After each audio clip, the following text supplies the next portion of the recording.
వాటర్లో కడిగి నూరి అది మరిగించాను. అప్పుడు దాని నుంచి వచ్చిన లిక్విడ్ ఇది.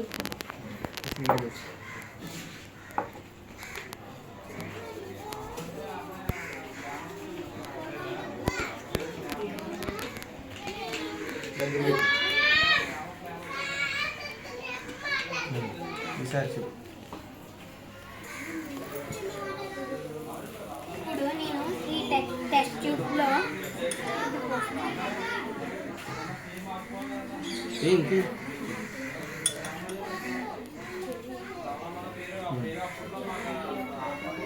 ఈ వేసిన టెస్ట్ ట్యూబ్ ఇందులో నిమ్మరసం యాడ్ చేయాలి.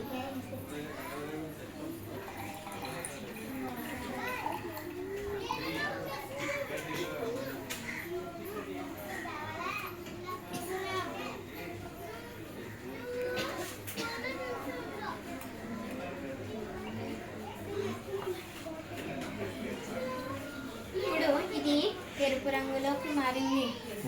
ఇందులో యాసిడ్ ఉన్నది. యాసిడ్ కలిపింది రోజ్ వాటర్కి, అప్పుడు రెడ్ కలర్ అనేది వచ్చింది. ఓకేనా? నెక్స్ట్ ఇంకో టెస్ట్ ట్యూబ్ తీసుకుని అందులో కొంచెం పోసి టెస్ట్ ట్యూబ్ని ఎలా పట్టుకోవాలి, వాళ్ళందరికీ మిగతా అంతా కనపడాలి. ఎలా పట్టుకోవాలి?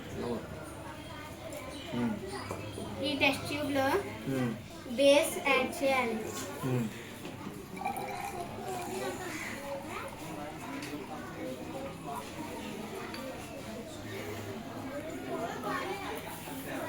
గ్లాస్ పట్టండి.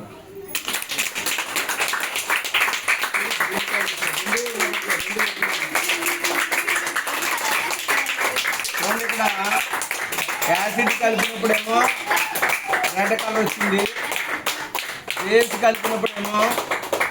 బేస్ కలిపినప్పుడేమో గ్రీన్ కలర్ వచ్చింది. గమనించారా? ఈ రోజు పెటల్ వాటర్ అనేది వన్ ఆఫ్ ద ఇండికేటర్. ఏంటిది? ఒక సూచిక. ఆ సూచిక అది ఆమ్లమా క్షారమా అనేది కూడా మనకే తెలియజేస్తుంది అన్నమాట. అర్థమైంది మీకు? ఇక్కడ చూడండి, ఇక్కడ రెడ్ కలర్ లో వచ్చింది. ఏమి కలిపాం? నిమ్మరసం. నిమ్మరసం అనేది ఏంటి? యాసిడ్. యాసిడ్ నిమ్మరసంలో సిట్రిక్ యాసిడ్ అనేది ఉంటది. ఈ సిట్రిక్ యాసిడ్ ఎప్పుడైతే రోజ్ పెటల్ చేసామో రెడ్ కలర్ లోకి మారింది. ఏ కలర్ లో మారింది?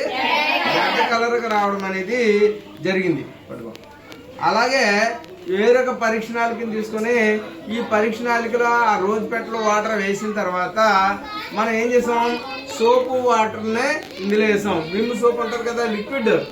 విమ్ సోప్ సంబంధించిన లిక్విడ్ ని ఇందులో కలిపాం. కలిపితే ఏ కలర్ వచ్చింది?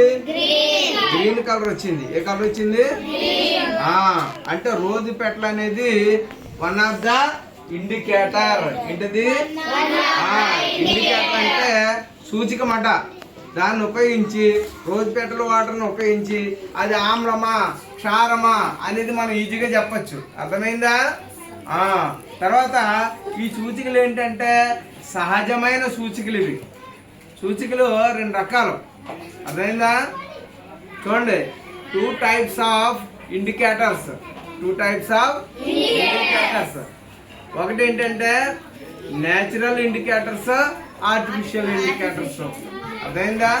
నేచురల్ ఇండికేటర్స్ అనేవి మనకు రోజ్ పెటల్ ఇవన్నీ కూడా వస్తాయి. అలాగే మనకి మందార పెటల్స్. మనకి పుస్తకంలో మన టెక్స్ట్ బుక్లో ఏమి ఇచ్చాడు? రోజ్ పెటల్స్ వినియోగించి చేయమన్నాడు. అర్థమైందా? కానీ భాగ్యలక్ష్మి ఏం చేసింది? మందార పువ్వుల యొక్క పెటల్స్ తీసుకుని చేసింది. సక్సెస్ అయిందా లేదా? అందువల్ల క్లాప్స్ కొట్టండి ఒకసారి.